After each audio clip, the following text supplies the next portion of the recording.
All right, I promise this video, man. I'm a little bit behind on this video. I actually lost the article. Um, I actually lost the article, so I don't even know if this is the original article. But I found it very, very interesting. Some more. I hope this is the right article or this the right subject matter of what Larry Brown had to say about Carmelo Anthony, right, and why the Pistons didn't draft him. And at the end of the day, it's like I believe what he said in this recent article is that Carmelo didn't even work out for the Pistons. Now, what I remember reading, I don't think he went into specifics on why he didn't. But Larry Bonds opens up about a departure from Pistons Darko over Melo. Uh, he says even had he led the Pistons to back-to-back championship Hall of Fame. Larry Brown believes the team would have replaced him after the 04-05 season. So my thing, I think I was going win or lose. Brown told 97 on the ticket restore the floor podcast. There was no way I thought I was coming back. I thought they already hired somebody else, which was a mistake. But he rubbed people the wrong way. You hear everybody say that. We know the history. But he said, but I think that hurt Rip. He said the team struggled without Brown under his assistant Gear Hurd, and Browns missed the games I missed impacted us not having the home court advantage in the NBA Finals because I didn't realize Gar Hurd and Rip didn't get along when they had overlapped a few years prior with the Wizards. So okay, he didn't know. So this stuff we don't know. He said I think that hurt Rip and it hurt Gar a little bit when Gar took over. Brown said, but to be honest with you, I think I was fired in the middle of the year without knowing it, and I think Rip and Chauncey went in and got them to keep me. But there was no way I was coming back based on the way they felt. They didn't think I needed to get the hip surgery, and I think that affected the way they thought about me coming back. My thing is this, dude. Um, if you win a championship with this team, you got the right to do whatever the fuck you want to do.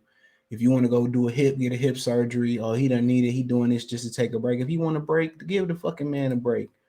He was old, still old today. Give him a break. That's just how petty people be.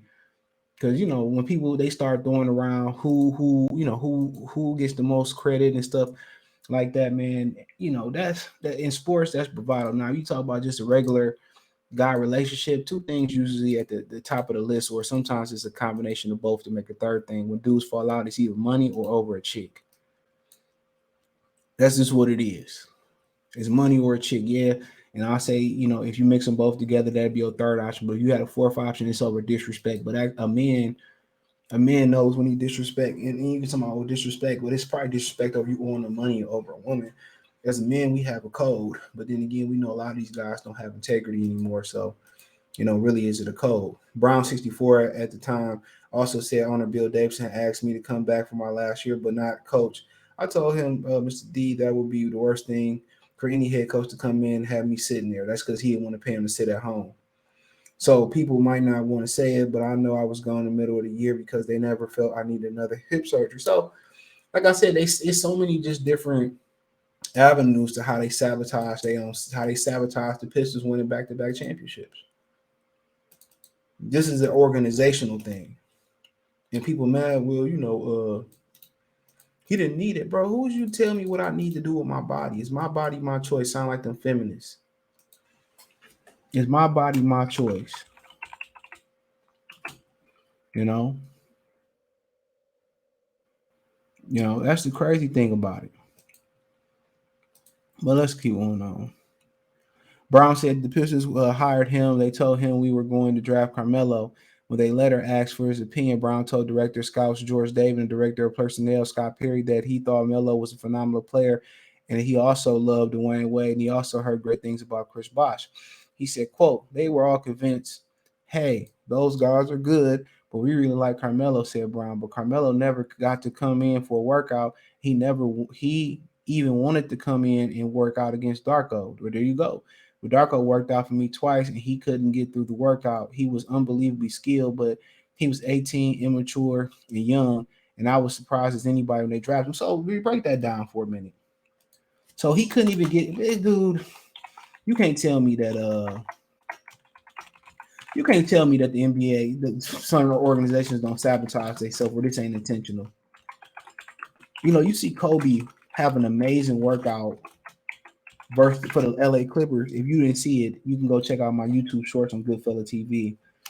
Check out my short checking out on TikTok and Goodfella TV. And this dude had an amazing workout. He even ended his Clipper workout, at least in the highlight. He ended it with a 3-point shot, bro. The left-handed 3-point shot. And they said, we didn't take you too immature, whoop-de-whoop. Didn't get tired. And Kevin Garnett, to speak to Darko's defense, he did an interview, I believe it was with the Knucklehead podcast, Quentin Richardson and Darius Miles. He said that he really couldn't get through the workout as a teenager neither. He said that, all the guys like Jerry Stackhouse and guys that went to college, they laughed at him because he couldn't lift 185 or whatever it was off the bench. He was coming out of high school. His story was basically Isaiah Thomas seeing him play against Michael Jordan and Scottie Pippen in the pickup game in Chicago. He did pretty good, and Isaiah Thomas told him he was a pro right now because he couldn't pass his ACT test or SAT test, and that's why he kind of went on and that's kind of why he went on and kind of just did eligible. Now, after he declared eligible, he did go on and, pass the ACT test, but he just didn't want, or SAT, whichever one it was. Usually in the East Coast, ACT. But he went on to end up eventually passing it, but he had already declared. But he said that, he just wasn't physically ready for the workout. So to their defense, when it comes to Darko, a lot of these guys, that's that young at 18, they just physically wasn't ready. But then again, Kevin Durant had a certain Kevin Garnett had a certain maturity about him. LeBron had a certain maturity about him. Darko didn't have that maturity about him. He was drunk on the end of the bench. He was depressed because he couldn't, his confidence was shot going against Sheed and Ben Wallace every day. It was Sheed and Ben Wallace. But Sheed and Ben Wallace, the issue was, you think like, man, I can't even score on these dudes or do nothing with these dudes. I ain't good enough to play in the league. But they're the best. They're the best at what they do.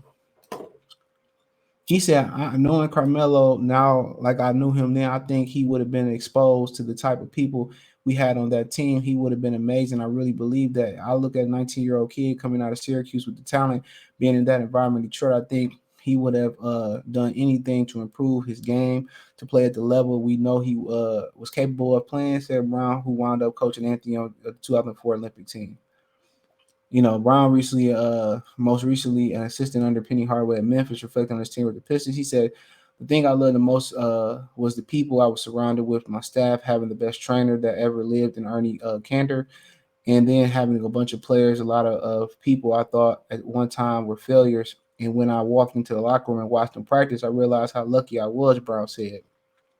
And a lot of that was because of what Joe Dumars assembled and the owner we had in Mr. D, and then what Chuck Daly built with Isaiah Thomas, Joe Dumars, and that group. They set a standard we tried to live up to. And I think about that right now. Look, they set a standard that we trying to live up to, and that's what Troy Weaver don't understand, bro. That's what Tom Gores don't understand. They don't understand on what's this franchise is built on. It's grit, it's toughness, it's defense, all that other shit, throwing up threes, having a nice coach. We need somebody that's going to be gritty, tough, scrap it out, old school, punch you in the mouth type of basketball. You know what I mean? So that's kind of what needs to be said. But that's what kind of needs to be said. But like I said, the whole thing about Carmelo wanting to work it out and not allow him to work out in Detroit, dude. They sabotaged the man. Either somebody was intentionally sabotaging the Pistons, or they just dumb. And then had he worked out and worked out against Darko Milicic, he would have got exposed, and we all knew it. But maybe Joe Dumars to speak to a different level of it and say, well, I'm not sure how ready he was or whatever the situation may be, and maybe that's what it was. Or we're not sure if he ready or not. Maybe that's what it was. Or we can make Carmelo fit. Maybe we couldn't make Carmelo fit. But he would have fit. You can easily brought Tayshaun off the bench. Maybe they didn't want to pay Carmelo down the line. I don't know what it is, but you would not allow him to come out and had a decency to work out against Darko. That just let me know everything that I need to know right then and there, to be honest. That let me know everything I need to know about this organization, dude. Like, Joe Dumars should have been gone. You mad because an old 64-year-old man got another hip surgery. He went on the side of the bench. he didn't want to be in pain and travel, getting in and out of private jets, in and out of private jets, in and out of airports and shit like that. Man, like I said before, dude, I don't understand it, but hey, it is what it is. Let me know what you girls and guys think about it, because I can just blow a gasket talking about it. To be honest, I don't want to do that. I'm gonna say some things where I'm gonna have to redo this video or just take chances and have to post it again and post it and take chances. But hey, check out Detroit Piston Talk playlist. Thumbs up the video, share the video, subscribe to the channel. That subscribe button is the bell icon button. Hit all notifications, increase your chance to get notifications. We go live or drop video. Financially, want to support the channel? Cash App, $ CJ Good 313, Venmo CJ Good 313, PayPal link in the description. The link tree found on Twitter, Instagram, Spotify, Anchor, Cash App, Venmo, PayPal, Apple Podcasts, Google Podcasts, the whole nine. Peace. Appreciate y'all. Don't forget to check out my main channel right here on YouTube, Goodfella TV, for more sports, music, news, and entertainment. Peace.